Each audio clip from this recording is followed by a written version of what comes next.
কলকাতার বাংলা সিনেমার সবচেয়ে হিট জুটি প্রসেনজিৎ ও ঋতুপর্ণা। টলিউডের রোমান্স, আবেগ আর সাফল্যের যেন একটাই সার্থক জুটি, কিন্তু সেই জুটিকে দর্শক দেখতে পাননি দীর্ঘ ১.৫ দশক।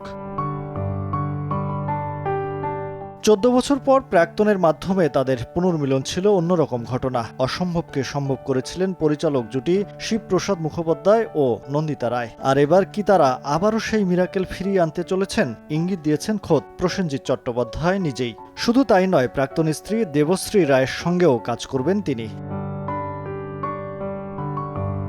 ভারতীয় গণমাধ্যমের বরাতে জানা যায়, প্রাক্তন ট্যুর মাধ্যমে পর্দায় দেখা যাবে ঋতুপর্ণা, প্রসেনজিৎ ও দেবশ্রীকে। টালিপাড়ার এই ঘোষণা নতুন ঢেউ তুলেছে, কারণ দেবশ্রীর সঙ্গে প্রসেনজিতের সম্পর্কই ছিল একসময় টালমাটাল। হঠাৎ সিদ্ধান্ত হয়েছিল তাদের বিয়ে, আর মাত্র ৩ বছরেই ভেঙে যায় সেই সংসার। ১৯৯৫ সালের ১৯ এপ্রিল ছিল তাদের শেষ কাজ।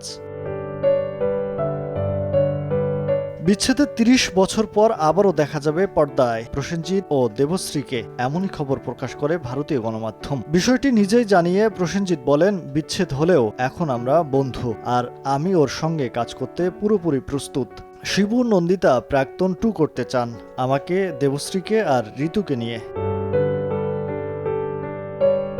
এত বছরের মান অভিমান, দূরত্ব আর সময়ের পর আবার কি এক হবেন তারা? যদি প্রাক্তন 2ই সত্যি প্রসেনজিৎ, দেবশ্রী, ঋতুপর্ণাকে একসঙ্গে দেখা যায়, তবে বক্স অফিসে যে মহাভারত হবে তা আগাম বলাই যায়। টলিউড কি আবারও দেখতে যাচ্ছে আরেক যুগান্তকারী পুনর্মিলন?